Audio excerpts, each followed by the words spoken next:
जय श्री कृष्णा। राधे राधे। प्रिय मित्रों, आप सभी का स्वागत है हमारे YouTube चैनल पर। आज के इस वीडियो में हम संतोषी माता की व्रत कथा सुनेंगे।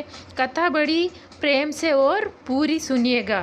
साथ ही हम व्रत और पूजन विधि जानेंगे। संतोषी माता व्रत पूजन विधि। इस व्रत को करने वाला, कथा कहते हुए सुनने वाला हाथ में गुड़ व चने रखे। सुनने वाला संतोषी माता की जय, संतोषी माता की जय मुख से बोलते जाए। कथा समाप्त होने पर हाथ का गुड़ चना गौ माता को खिलावे। कलश में रखा हुआ गुड़ चना सबको प्रसाद के रूप में बांट दे। कथा से पहले कलश को जल से भरें, उसके ऊपर गुड़ चने से भरा कटोरा रखें। कथा समाप्त होने और आरती होने के बाद कलश के जल को घर में सब जगह छिड़कें और बचा हुआ जल तुलसी की क्यारी में डाल देवे। व्रत के उद्यापन में 2.5 सेर खाजा, मोमनदार पूड़ी, खीर, चने का साग नैवेद्य रखें। घी का दीपक जला संतोषी माता की जय जयकारा बोले। नारियल फोड़ें। इस दिन घर में कोई खटाई न खावे और न ही आप खटाई खावे। किसी दूसरों को भी खटाई खाने को ना दे। इस दिन 8 लड़कों को भोजन करावे। देवर जेठ घर कुटुंब के लड़के मिलते हैं तो पहले उन्हें करावे, दूसरों को बुलावा नहीं देना है। कुटुंब से न मिले तो ब्राह्मणों के, रिश्तेदारों के या पड़ोसियों के लड़के को बुलावे। उन्हें खटाई की कोई वस्तु न दे तथा भोजन कराकर यथाशक्ति दक्षिणा देवे। श्री गणेशाय नमः। संतोषी मैया की जय हो। आइए सुनते हैं हम संतोषी मैया की व्रत कथा। कथा को पूरी सुनिएगा और बड़े प्रेम के साथ संतोषी माता का जयकारा लगाते हुए सुनिएगा। बोलिए संतोषी मैया की जय हो। एक बुढ़िया थी, उसके 7 पुत्र थे। 6 कमाने वाले थे, एक निकम्मा था।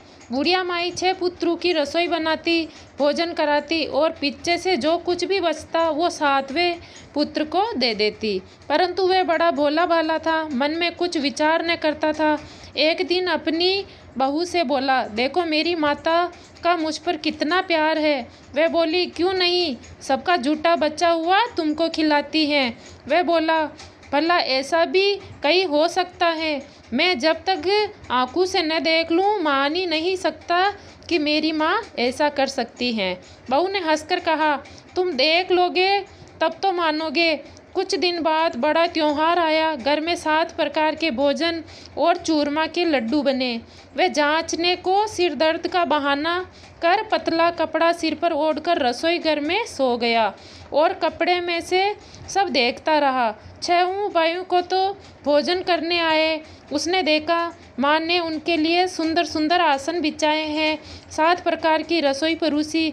वे आग्रह करके जिमाती है। वह देखता है 6 भाइयों भोजन कर उठे, तब माता ने उनकी झूठी थालियों में से लड्डू के टुकड़े को उठाया और एक लड्डू बनाया।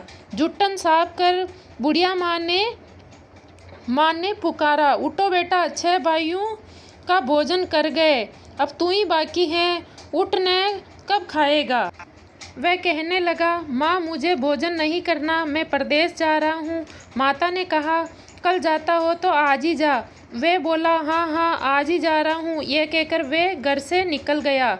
चलते समय बहू की याद आई। वह गौशाला में उपले थाप रही थी। वहीं जाकर उससे बोला, हम जावे परदेश को, आवेंगे कुछ काल, तुम रहियो संतोष से, धर्म आपनो पाल। वे बोली, जाओ पिया आनंद से, हम सोच हटाए, राम भरोसे हम रहे, ईश्वर तुम्हें सहाय।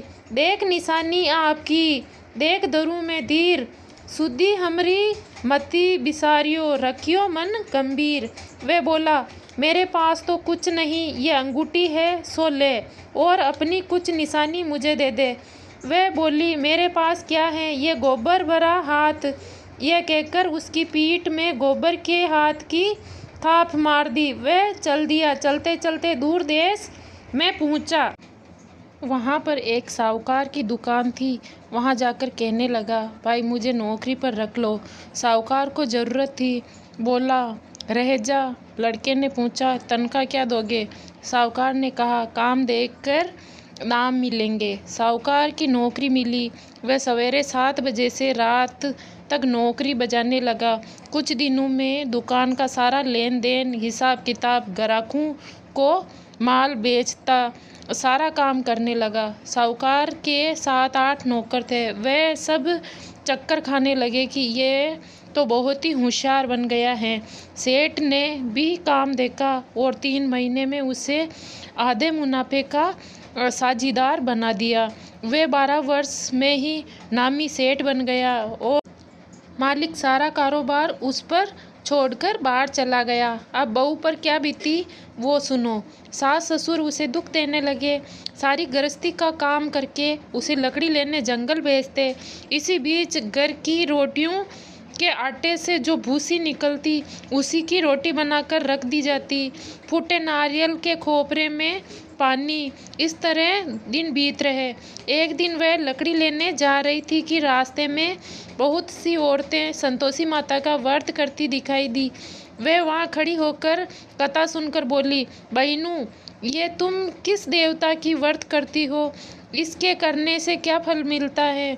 इस व्रत के करने की क्या विधि है? यदि तुम अपने व्रत का विधान मुझे समझाकर कहोगी तो मैं भी तुम्हारा एहसान मानूंगी।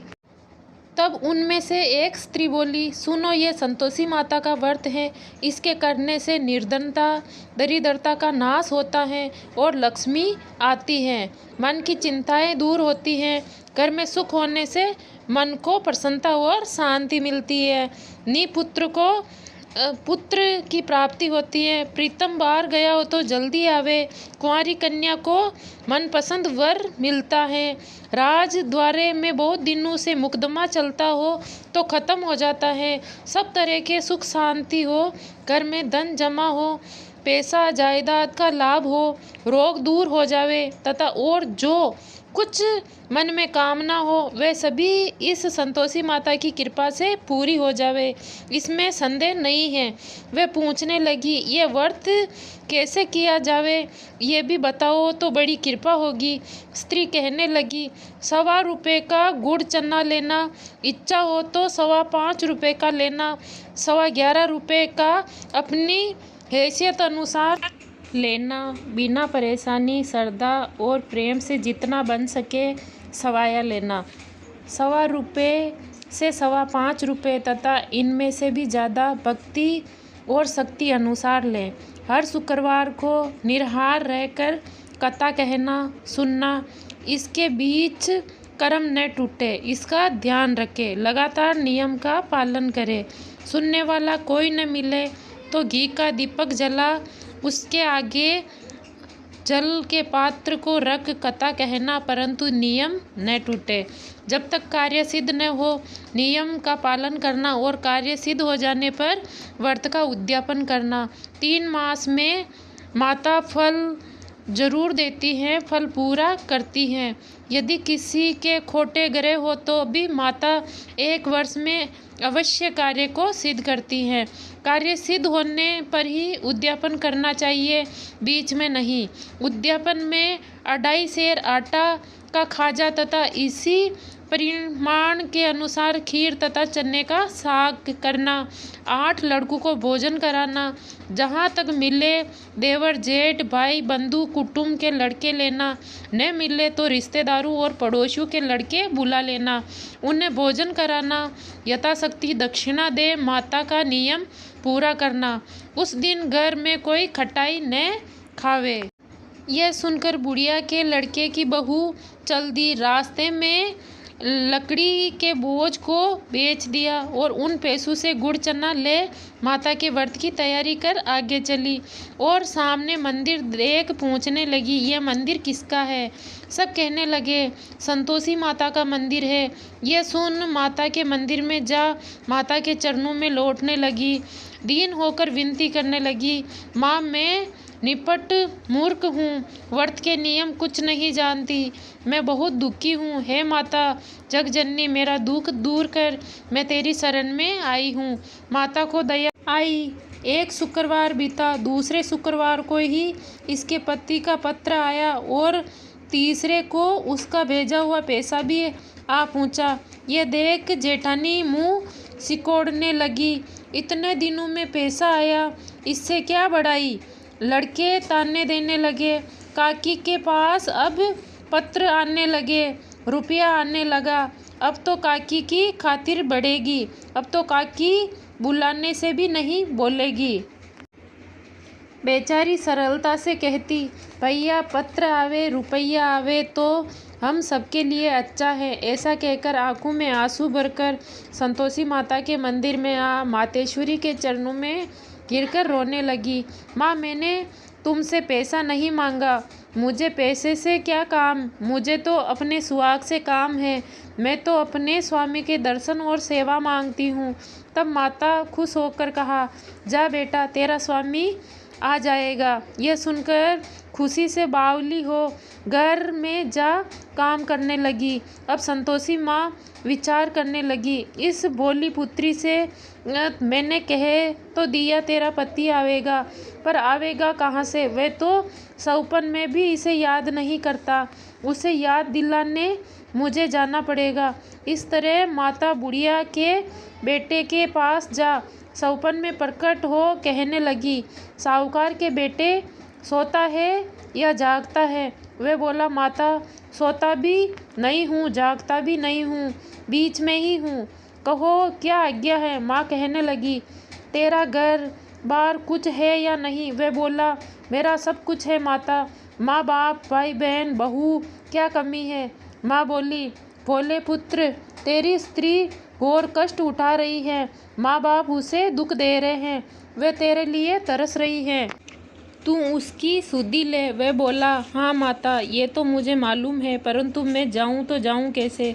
परदेश की बात है, लेन देन का कोई हिसाब नहीं, कोई जाने का रास्ता नज़र नहीं आता, कैसे चला जाऊँ। माँ कहने लगी, मेरी बात मान, सवेरे नहा धोकर संतोषी माता का नाम ले, घी का दीपक जला, दंडवत कर दुकान पर जा बैठना। देखते देखते तेरा लेन देन सब कुछ चूक जाएगा, जमा माल बिक जाएगा, सांझ होते होते धन का ढेर लग जाएगा।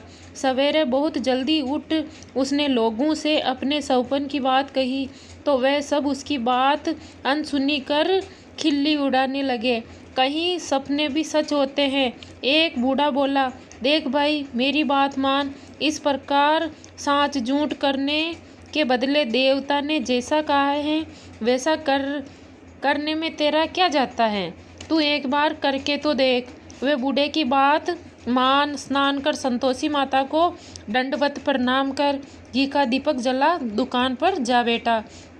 थोड़ी देर में वह क्या देखता है कि रुपए देने वाले रुपया लाए हैं, लेन देन वाले हिसाब लेने लगे, कोटे से भरे सामानों के खरीदार नगद दाम में सौदा करने लगे।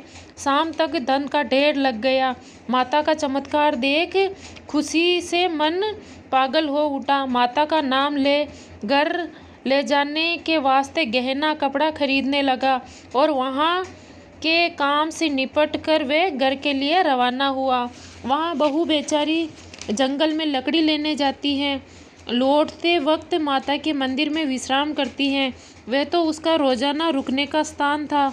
दूर से धूल उड़ती देख वह माता से पूछती है, हे माता, ये धूल कैसी उड़ रही है।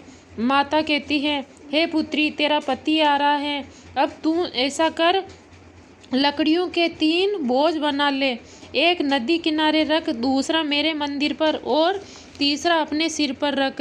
तेरे पति को लकड़ी का गट्ठा देखकर मोह पैदा होगा, वे वहाँ रुकेगा, नाश्ता पानी बना खाकर माँ से मिलने जाएगा। अब तू लकड़ियों का बोझ उठाकर घर जाना और बीच चौके पर गड्ढा डालकर 3 आवाज़ें जोर से लगाना, लो सासू जी, लकड़ियों का गड्ढा लो, भूसी की रोटी दो और नारियल के खोपरे में पानी दो, आज कौन मेहमान आया है। माँ की बात सुन बहू बहुत अच्छा माता कहकर खुशी हो लकड़ियों के 3 गड्ढे ले आई, एक नदी तट पर, एक माता के मंदिर पर रखा। इतने में ही एक मुसाफिर आ पहुँचा। सूखी लकड़ी देकर उसकी इच्छा हुई कि अब यहीं विश्राम करे और भोजन बनाकर खाकर गांव जाए। इस प्रकार भोजन बना विश्राम कर वे गांव को गया। सबसे प्रेम से मिला। उसी समय बहू सिर पर लकड़ी का गड्ढा लिए आती है। लकड़ी का भारी बोझ आंगन में डाला, जोर से 3 आवाज़ देती, लो सासू जी, लकड़ी का गड्ढा लो, भूसी की रोटी दो, नारियल के खोपरे में पानी दो, आज कौन मेहमान आया है। यह सुनकर सास बाहर आ अपने दिए हुए कष्टों को भुलाते हुए कहती हैं, बहू ऐसा क्यों कहती हैं, तेरा मालिक ही तो आया है, आ बैठ, मीठा भात खा, भोजन कर, कपड़े गहने पहन। इतने में आवाज़ सुन उसका स्वामी बाहर आता है और अंगूठी देखकर व्याकुल हो माता से पूछता है, माँ ये कौन है। माता कहती हैं, बेटा ये तेरी बहू है, आज 12 वर्ष हो गए, तू जब से गया है तब से सारे गांव में जानवरों की तरह भटकती फिरती है, काम काज घर का कुछ नहीं करती, चार समय आकर खा जाती। अब तुझे देखकर भूसी की रोटी और नारियल के खोपरे में पानी मांगती है। वह लज्जित हो बोला, ठीक है माँ, मैंने इसे भी देखा है और तुम्हें भी देखा है, अब मुझे दूसरे घर की चाबी दो तो उसमें जाकर रहूं। तब माँ बोली, ठीक है बेटा, जैसी तेरी मर्जी, कहकर चाबी का गुच्छा पटक दिया। उसने चाबी ले दूसरे कमरे में जो तीसरी मंजिल के ऊपर था खोलकर सारा सामान जमाया। एक दिन में ही वह राजा के महल जैसा ठाट बाट बन गया। अब क्या था, वे दोनों सुखपूर्वक रहने लगे। इतने में अगला शुक्रवार आया। बहू ने अपने पति से कहा कि मुझे माता का उद्यापन करना है। पति बोला, बहुत अच्छा, खुशी से करो। वह तुरंत ही उद्यापन की तैयारी करने लगी। जेठ के लड़कों को भोजन कराने के लिए कहने गई। उसने मंजूर किया, परंतु पीछे जेठानी अपने बच्चों को सिखलाती है, देखो रे, भोजन के समय सब लोग खटाई मांगना, जिससे उसका उद्यापन पूरा न हो। लड़के झीमने आए, खीर पेट भर खाई, परंतु याद आते ही कहने लगे, हमें कुछ खटाई दो, खीर खाना हमें भाता नहीं, देखकर अरुचि होती है।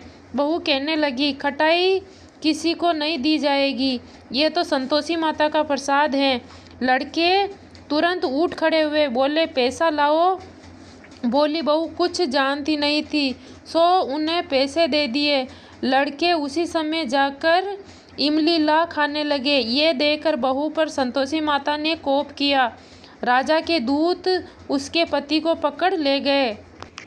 जेठ जेठानी मनमाने खोटे वचन कहने लगे, लूट लूट कर धन इकट्ठा कर लाया था, सो राजा के दूत पकड़ कर ले गए। अब सब मालूम पड़ जाएगा जब जेल की हवा खाएगा।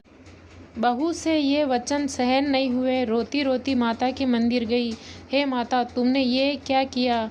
हंसाकर अब क्यों रुलाने लगी। माता बोली, पुत्री, तूने उद्यापन करके मेरा व्रत भंग किया, इतनी जल्दी सब बातें भुला दी। वह कहने लगी, माता, भूली तो नहीं हूँ, ने कुछ अपराध किया है, मुझे तो लड़कों ने भूल में डाल दिया, मैंने भूल से उन्हें पैसे दिए, मुझे क्षमा कर दो माँ। माँ बोली, ऐसी भी कहीं भूल होती है। वह बोली, माँ मुझे माफ़ कर दो, मैं फिर तुम्हारा उद्यापन करूँगी। माँ बोली, अब भूल मत करना। वह बोली, अब न होगी। माँ अब बताओ वे कैसे आवेंगे। माँ बोली, जा पुत्री, तेरा पति तुझे रास्ते में ही आता मिलेगा। वे घर को चली। राह में पति आता मिला। उसने पूछा, तुम कहाँ गए थे। तब वह कहने लगा, इतना धन कमाया है, उसका टैक्स राजा ने मांगा था, वह भरने गया था। वह खुशी होकर बोली, भला हुआ, अब घर चलो। कुछ दिन बाद फिर शुक्रवार आया। वह बोली, मुझे माता का उद्यापन करना है। पति ने कहा, करो। वे फिर जेठ के लड़कों को भोजन कराने गई। जेठानी ने 1-2 बातें सुनाई और लड़कों को सिखा दिया कि तुम पहले खटाई मांगना। लड़के कहने लगे, हमें खीर खाना नहीं पाता, जी बिगड़ता है, कुछ खटाई खाने को दो। वे बोली, खटाई खाने को नहीं मिलती, आना हो तो आओ। वे ब्राह्मणों के लड़के ला भोजन कराने लगी। यथाशक्ति दक्षिणा दी, जगह एक एक फल उन्हें दिया। इससे संतोषी माता प्रसन्न हुई। माता की कृपा होते ही वे 90 मास उसको चंद्रमा के समान सुंदर पुत्र की प्राप्ति हुई। पुत्र को लेकर प्रतिदिन माताजी के मंदिर जाने लगी। माँ ने सोचा, ये हर रोज आती है, आज क्यों न इसके घर ही चलूं, इसका आसरा देख लूं तो सही। ये विचार कर माता ने भयानक रूप बनाया। गुड़ और चने से सना मुख, ऊपर सूंड के समान होठ, उस पर मक्खियाँ भिनभिना रही थी। दहलीज में पांव रखते ही उसकी सास चिल्लाई, देखो रे, कोई चुड़ैल डाकिन चली आ रही है, लड़कों इसे भगाओ नहीं तो किसी को खा जाएगी। लड़के डरने लगे और चिल्लाकर खिड़की बंद करने लगे। छोटी बहू रोशनदान में से देख रही थी। प्रसन्नता से पगली होकर चिल्लाने लगी, आज मेरी माताजी मेरे घर आई है। यह कहकर बच्चे को दूध पिलाते हुए हटाती है। इतने में सास का क्रोध फूट पड़ा। बोली, रांड, इसे देखकर कैसी उतावली हुई, जो अपने ही बच्चे को पटक दिया। इतने में माँ के प्रताप से जहाँ देखो वहीं लड़के ही लड़के नजर आने लगे। वे बोली, माँ जी, मैं जिनका व्रत करती हूँ यही वे संतोषी माता है। इतना कहकर झट से सारे घर के किवाड़ खोल देती है। सबने माता के चरण पकड़ लिए और विनती करने लगे, हे माता, हम मूर्ख हैं, हम अज्ञानी हैं, पापी हैं, तुम्हारे व्रत की विधि हमें नहीं जानते। तुम्हारा व्रत भंग कर हमने बहुत बड़ा अपराध किया है। हे माता, आप हमारा अपराध क्षमा करो। इस प्रकार माता खुश हुई। माता ने बहू को जैसा फल दिया वैसा सबको दें, जो पढ़े उसका मनोरथ पूर्ण हो। बोलिए संतोषी मैया की जय। इसी प्रकार संतोषी मैया की कथा संपूर्ण हुई। कथा के बाद हमें संतोषी माता की आरती जरूर सुननी चाहिए। सभी भक्तगण एक साथ संतोषी मैया का जयकारा लगाएंगे। बोलिए संतोषी मैया की जय।